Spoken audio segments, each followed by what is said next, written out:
Q&A 바이블 창세기의 숲 18번째 이야기 세 번째 봉우리 족장들의 생애 첫 번째 나무 아브라함의 생애의 세 번째 이야기 위기 그러나 멜기세덱의 축복 창세기의 숲 18번째 이야기는 두 단락으로 구성되어 있습니다. 첫째, 전쟁에 뛰어든 아브라함. 둘째, 아브라함을 축복하는 멜기세덱. 그럼 시작해볼까요? 소돔과 고모라 땅에 전쟁이 일어났습니다. 소돔과 고모라가 속한 남방 5나라와 북방 4나라가 맞붙은 국제전쟁이었어요. 남방 5나라는 그동안 북방의 맹주인 엘람왕 그돌라오멜에게 공물을 바치고 있었는데 어느 날 그들이 반역을 일으켜 더 이상 공물을 바치지 않았습니다. 그래서 그돌라오멜 왕이 북방 연합군을 이끌고 남방 5나라를 공격한 것입니다. 전쟁의 결과는 북방 연합군의 승리였습니다. 그들은 모든 재물을 빼앗고 사람들을 포로로 끌고 갔습니다. 그 사람들 중에는 소돔에 살던 아브라함의 조카 롯도 있었어요. 전쟁터에서 가까스로 도망친 한 사람이 이 사실을 아브라함에게 알렸습니다. 이렇게 아브라함은 전쟁에 참여하게 되었어요. 왜 아브라함은 전쟁에 참여했을까요? 이 전쟁은 작은 규모가 아니었습니다. 그 당시 세상을 호령하던 엘람왕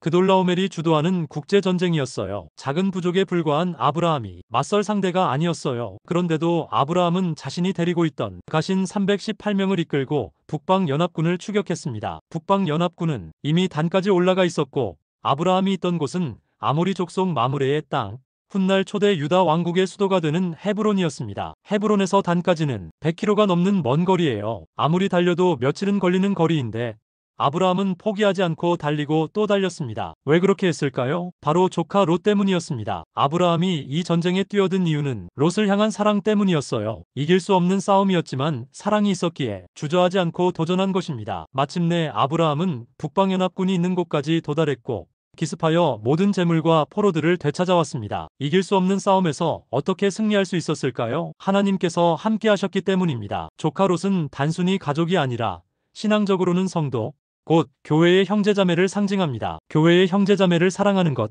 이것이 바로 하나님의 뜻입니다. 그리고 교회의 형제자매를 사랑하는 마음으로 하는 기도는 하나님께서 가장 먼저 들어주십니다. 왜냐하면 주님의 새 계명, 서로 사랑하라는 말씀이 하나님의 영원한 뜻이기 때문이죠. 승리하고 돌아오는 아브라함을 두 사람이 맞이했습니다. 한 사람은 소돔 왕이었고 또 한 사람은 살렘 왕 멜기세덱이었습니다. 소돔 왕이 아브라함을 맞이하는 것은 당연했어요. 그의 가족들과 백성이 포로 가운데 있었으니까요. 소돔 왕은 아브라함에게 이렇게 말합니다. 사람들은 내게 보내고 물품은 내가 가지라. 그런데 멜기세덱은 전혀 다르게 말합니다. 너의 대적을 내 손에 붙이신 지극히 높으신 하나님을 찬송하라. 즉, 이 전쟁의 승리는 아브라함의 힘이 아니라 하나님이 주신 승리라는 뜻이었죠. 아브라함은 작은 부족에 불과했기에 내 나라 연합군을 이길 수 없었습니다. 하지만 승리 후에 자칫 착각할 수도 있었죠. 내가 이렇게 강했단 말인가?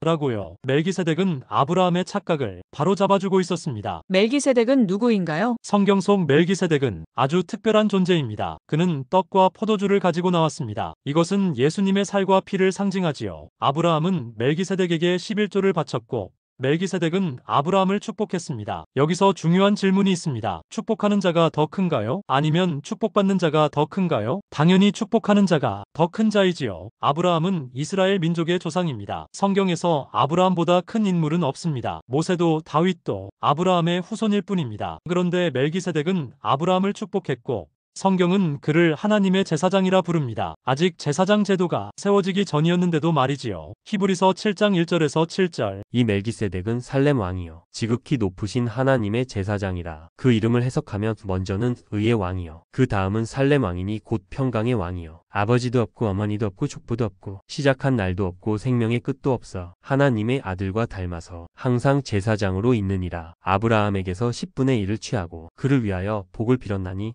논란의 여지 없이 낮은 자가 높은 자에게서 축복을 받느니라. 논란의 여지 없이 그는 아브라함보다 큰 자이며 그리스도의 상징인 의의 왕이요 평강의 왕입니다. 대제사장으로 오신 예수님은 아론의 반차가 아니라 멜기세덱의 반차를 따라 오셨습니다. 성경에는 이와 비슷한 장면이 또 나옵니다. 여호수아가 여리고 성을 치러 갈 때 칼을 빼어든 한 사람이 나타나 길을 막습니다. 그리고 여호수아에게 명령합니다. 내 발에서 신을 벗으라. 내가 선 곳은 거룩하니라. 이스라엘의 리더 여호수아가 무릎을 꿇었습니다. 그는 누구일까요? 성경은 그의 정체를 밝히지 않습니다. 멜기세덱처럼 비밀로 남겨두었지요. 중요한 것은 하나님께서 직접 아브라함의 전쟁에 개입하시고 여호수아가 이끄는 전쟁, 가나안 족속과의 전쟁에도 함께 하셨다는 사실입니다. 멜기세덱의 축복을 받은 아브라함은 무엇을 선택하나요? 사람들은 내게 보내고 물품은 내가 가지라는 소돔 왕의 말이 아니라 하나님께 찬양을 돌리라는 멜기세덱의 말을 선택하였습니다. 승리한 자가 전리품을 갖는 세상 논리가 아니라 하나님이 나의 주인이심을 선택한 것이죠. 11조를 하나님께 드리고